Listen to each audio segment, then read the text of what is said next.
The Insurmountable Mountain. Kaleidoscope perception. Hello. Get comfy. I just completed a short story that is a part of a series of short stories about different archetypes. This one is about the Martyr, and I'm going to read it to you. I started hiking. I don't know why. A while later, I saw the summit very near in the distance. Wow, I thought to myself. I've already reached the top of planet Earth. Though as I climbed nearer to that summit, I saw that it was false. I paused to celebrate anyway beside an old cedar. The sun was at midday.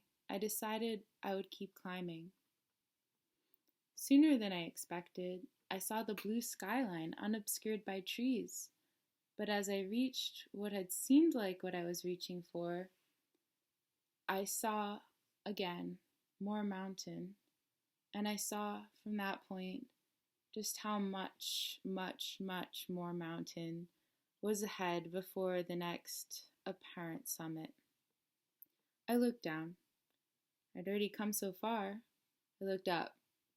It was very, very far up at what appeared to be an insurmountable ice rock, iridescent, glowing. The true summit? I won't be so disappointed next time by another false summit. Though the sun was nearing the west horizon and the sky was turning pink, purple, blue, darker blue, deeper and darker, I continued up towards the alpine glow on the ice rock, imagining seating on top, the highest point of the ocean of mountains.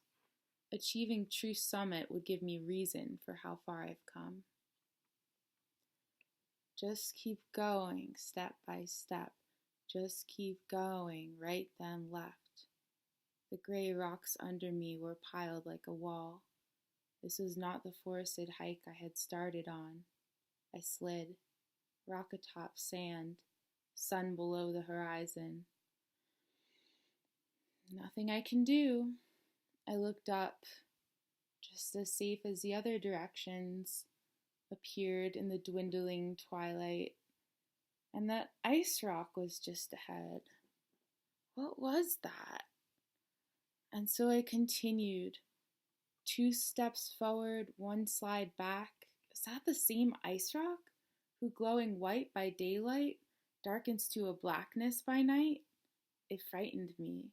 I looked away. Bats chirped and clicked. Is it a cave? And so I went towards it. Though dark, I may have found shelter. I stood on 2 feet at the mouth of the cave, singing into its blackness to evaluate its depth. Oh cave, how deep do you go? Will you sing back to me to let me know? Not deep at all. Did I hear a man sigh? My own shallow echo. I cuddled myself on the guano bottom of the frigid rock hollow. The dawn finally turned sky black to deep blue. Day enough for me, I'm getting out of here. I looked up one last time. Indigo skyline. I was weary though from the long cold night. Wary of having to climb much more. And so I slid down on the rocks, on the sand, through the thorny brush, until the sun reached midday, when I found my 2 feet hiking through the forest, and I laughed. There it was, the large old cedar. There I was, bloodied, shredded, sandy. I had thought this was the summit so early in my hike yesterday. Would I have so eagerly continued upwards had I known the summit's pinnacle to stand so elevated that I wouldn't reach it? But the perspective from atop this foothill. From here I can see down to where I had started, though I cannot see all of the height I gained behind me. And so with laughter and a feeling of pride, I skipped down to the bottom. When I arrived in town, I saw my friend. You know this mountain our town sleeps beneath, this mountain who achieves the highest point of earth? Yes, of course. I was just up it. Ah, so that's why you're all disheveled. Yeah, meow, whatever. Well, did you summit? No, but I went very far. I tired and rested in an ice cave. Why did you climb if not to summit?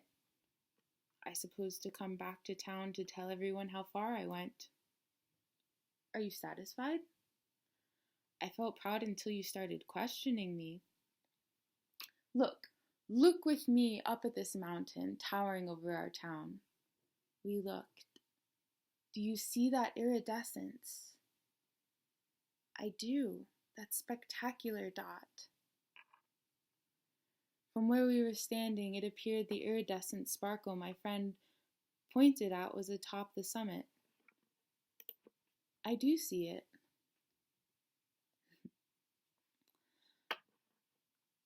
That is the ice cave from which the true summit of the mountain can be seen. Is that the ice cave where you stayed? I'm not certain. From the cave I was at, it appeared as though the summit was ahead, but it was impossible to judge. The cave I was in does shine beautifully as this one in the day, though at night it appears the darkest back. It is filled with baths, and only deep enough to sleep in. It does not go very deep. Yes, that is the cave we look at now. An old man lives in there. I didn't notice anyone else there, but it was very dark.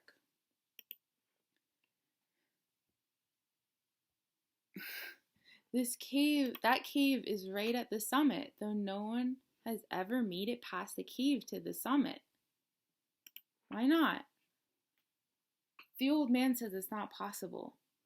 Why would he say it's not possible? He was born up there, has spent his whole life up there, and has never made it to the summit. Well, how much farther is the summit from the cave? It's only 100 feet of vertical sand and rock. How do you know that? Hearsay. So someone has been up there then. It could just be scientists' calculations with their measuring tools. It could just be a fanciful rumor. I'm not really totally certain about anything. Do you believe it's possible to summit? No one knows. It has happened repeatedly in the history of this mountain that a journeyer makes it no farther than the ice cave. I myself only heard about the 100-foot thing after achieving the ice cave, meeting the old man, and turning back around. No one has ever made it to the top of the mountain, he told me. At twilight, I found myself again at the base of the mountain. I would sleep down there to ascend come dawn. By midday, I arrived at the cave, and in the daylight, I was struck by its splendorous facade glowing against the mountain. I peered inside. On an ice-covered ledge above where I had slept sat, apparently frozen, a very old man. I didn't want to disturb his stillness, so I left, but I heard him call to my back, "Hello?" So I turned around. "Hello there. Was it you who I had watched over as you slept here the other night?" "Perhaps it was. I wasn't aware of your presence beside myself. I had assumed your sigh was an echo from mine own breath." "Indeed it was you. Welcome back. It is rare that one returns after the treacherous climb to this cave. Have you come to summit?" "Indeed I have. Would you like to ascend together?" "No. I stay here in this cave." "Are you sure?" "Yes, I have no reason to climb further." "Why not?" "I do not know why not." "Why have you come to climb?" "I didn't know why I was climbing when I had started the other day, but today I know why. I'm going to achieve the summit. I didn't realize how near it is to this cave." "How near?" My friend says it's just 100 feet away. Don't you want to come with me? We looked up together. Vertical. I'll stay down here. I don't believe that's the top. I wondered before I continued upward how much my friend really knew. How long have you been here? Perhaps for 555 years. So my friend does know something about numbers. You've been up here for 555 years and you've never seen the top. You don't wish to join me now, to climb just 100 feet more, to discover whether the point is right there? No, I stay here in the ice crystallized with the bats. As you will, old man. I'll see you on the way down. I'll let you know what I discover. And so I continued. Just one more step. Just one more step. Just one more step. 100 times. Yes. This is what I had come for. Ah, the ocean of mountains all around. Ah, the pure air. Ah, yes. I sat at the base of a scraggly dwarf juniper, standing solo at the tree summit. I close my eyes, exhale and rest. Why has no one come up here before me? I wondered to the juniper who oversees this planet Earth. Juniper snuggled me in, comfy in a root nook, as the sun lulled me to sleep. And what a strange story that Juniper whispered to me while I slept. They saw the summit as pointless, their journey as satisfactory enough. That dreary man of echoes, seated in his glorious, radiant, and dark ice throne, would question them one last time. You have come so far. Have you grown weary? Is the sun preparing to set? Are you certain that 100 feet up will lead you to the true summit? They would be talked down. Why is that grumpy old man doing that? Why would he live up here just to put everyone down? That man is but an echo. Over the past 555 years, so many have come up to rest in the iridescent rock hollow, to hesitate, doubt, waver, weary, then go back down. So many slept with these thoughts in the echo chamber. The icy, reflective cave birthed the frozen old man to stay there at the threshold, so near, yet never here. What a strange dream. When I awoke, I felt ready to descend, though when I looked down, I could not tell from which way I had come. I looked at the sun. It was midday. I would have to wait to know which direction was rising or setting.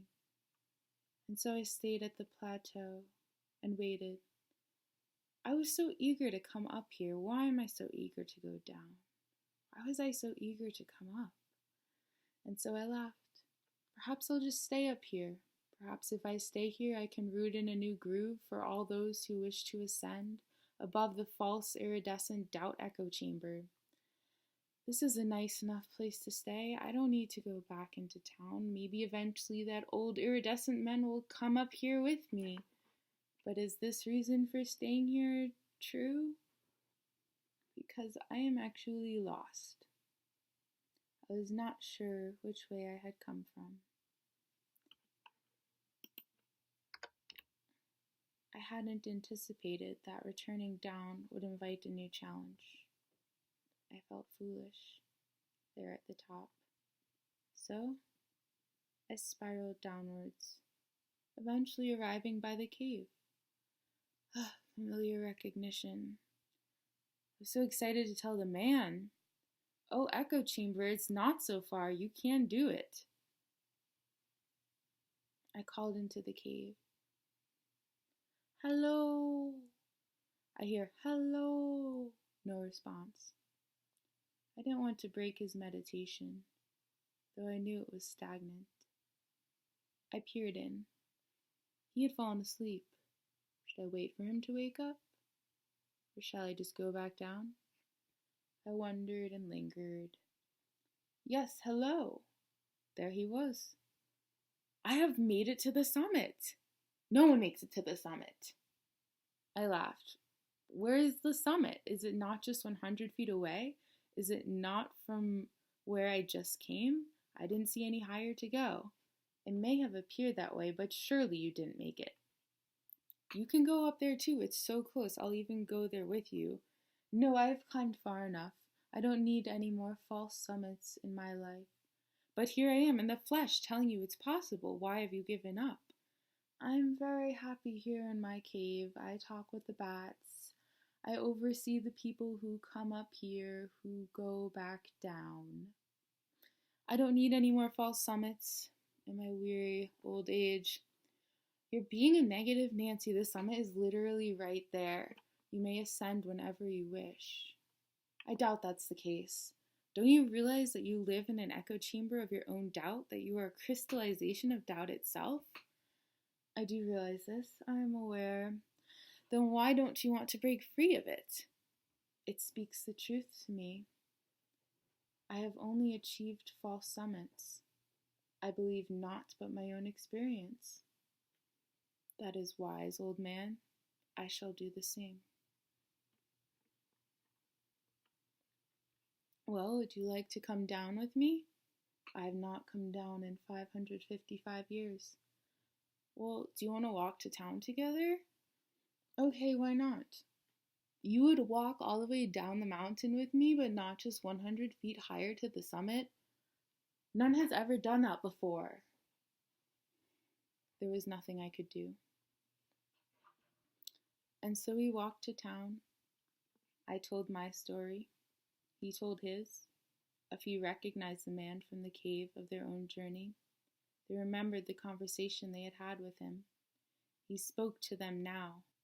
There is no summit. The summit is a lie. When people would ask, how is this possible? How could a mountain have no summit? I would reply, I made it to the summit. The wise juniper at the top of the summit says this man was birthed from the ice cave as a crystallization of our 555 years of doubt. The summit is attainable to any who wish to ascend. I spoke with the simple truth of my experience, as the frigid, dark old man spoke with his. I told the people, see for yourself, take not my word for it, nor this man's. They would say, jaded, unconscious, I'm not going back up there, the sea of false summits, just to come back down again, unsuccessful. Instead, they entrusted their authority to the old, unexperienced man.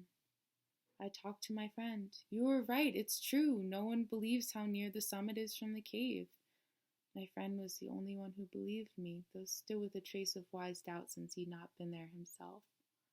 He reasoned, how could there be no summit? Soon, following our descent, the town deemed the 550-year-old man Ice King, esteemed solely by virtue of having been birthed from the cave with the opalescent facade.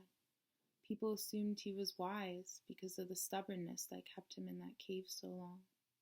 What a strange world it is that I live in this town beneath the mountain, this town who is overseen by the strange, deluded Ice King, the Ice King who still, unalterably, is overseen by the true summit. Since my first summit, and since Ice King has been ruling the town, I summit every equinox to embody the truth. I sit at the foot of the juniper, relishing its validation.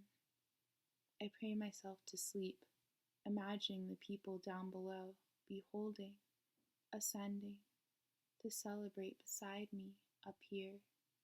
I pray in gratitude to the juniper for its companionship, for its authority, for this scraggly old dwarf is the only life beside me to bask in the truth of the summit, rooted in knowing at the glorious pinnacle of what is possible. The end. The next story I'm working on is the prophet, the prophecy. And that one is pretty cool and happy and exciting. Kaleidoscope perception.